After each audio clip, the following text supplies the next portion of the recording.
From a Tactical Tuesday perspective, I want to focus on outreach. And I know we've talked about outreach before in the context of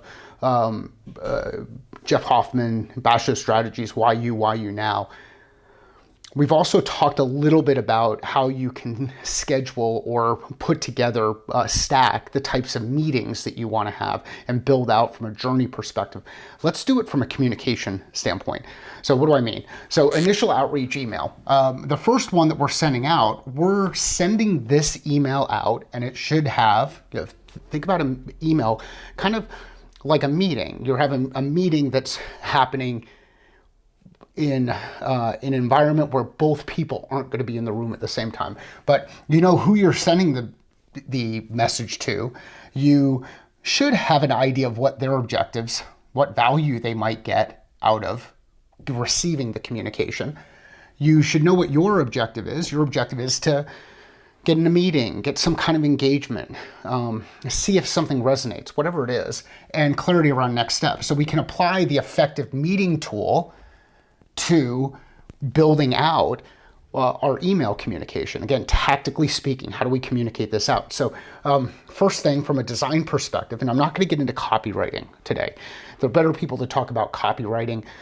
And we've had a number of those folks on the podcast, including Ray Edwards in the past. But right now we're talking more about design. How are we designing with a level of intention? So the first email, maybe my goal is to get someone to say, yes, they'd like to learn more, or they would like a meeting. And for the most part, the desired next step is that there's going to be a scheduled meeting on most outreach that you're sending. It could actually be an intro to somebody else inside the business. So this is email number one. Number one, who's it going to? What's your objective? What are your desired next steps? What do you anticipate are their objectives? What kind of value are they going to get out of that message? Then in email number two, knowing that the first email, and there are so many different people who have so many different data points on what is a good open rate, what's a bad open rate, what's expected open rate. I don't even want to get into that. Your open rates are going to be your open rates, not what everybody else's open rates are. But when we go through this first gate, then there's going to be a second one. And for the most part, we're not going to get a lot of response out of that first email. And we should expect that we're not going to get a lot of response. Now, some of the reasons we don't get a response could be because they didn't see the email. It could be that they didn't open the email. It could be that their spam folder caught it, whatever reason. So then you start to think about different ways to communicate. Again, tactics.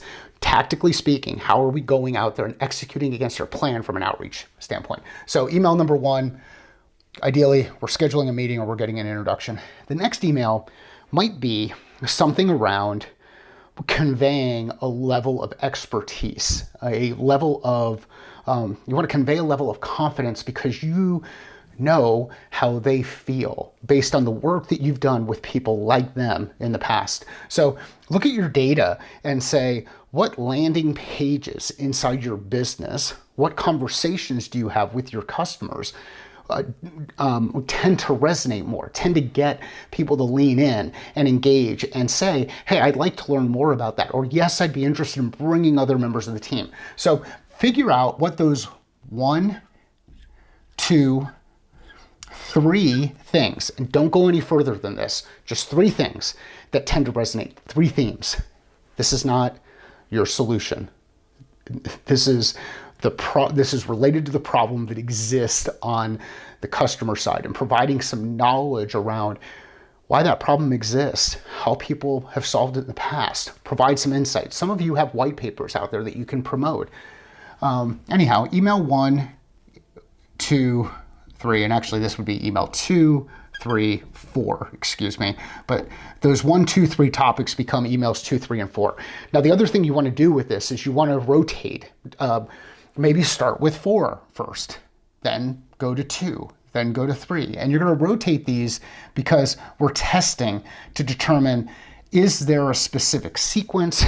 Is there a specific order? Is there some popularity? Is it that the reason why the second email gets opened the most is because it just happens to be the second email and it's not because of the content? So we want to test the information.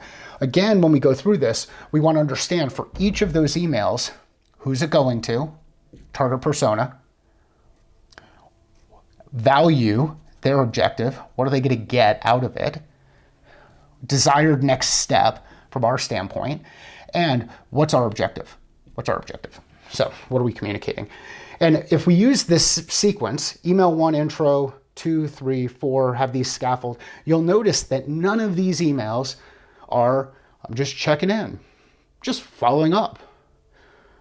We're not checking in, we're not following up, we're not doing any of that stuff. They have family members who check in on them.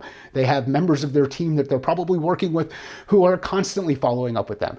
You don't need to be one of those. Don't add to the crap that they've got to deal with. So again, email 1, 2, 3, 4. And I am not a fan of the email that I got with the hippo, or the email that happens where someone's stuck in a bus door. These are those exit, those letting go, those, oh, it must not be the right time. I forgive you, whatever. Don't do that crap. 1, 2, 3, 4. If you're not able to get in front of them in this group of 4, then I would anticipate that you're either targeting the wrong person, targeting the wrong type of business, not clear in your subject lines. So, know what your variables are. Who, subject line, content, call to action. Start to address those specific variables. Hope you enjoyed this Tactical Tuesday, which kind of turned into a Whiteboard Wednesday. Just wait for Whiteboard Wednesday tomorrow. But from a tactical perspective, let's make sure that we're taking some time and designing our outreach. Now, you can put the design together, then lean on other people inside your organization to help you with the copywriting. Thank you.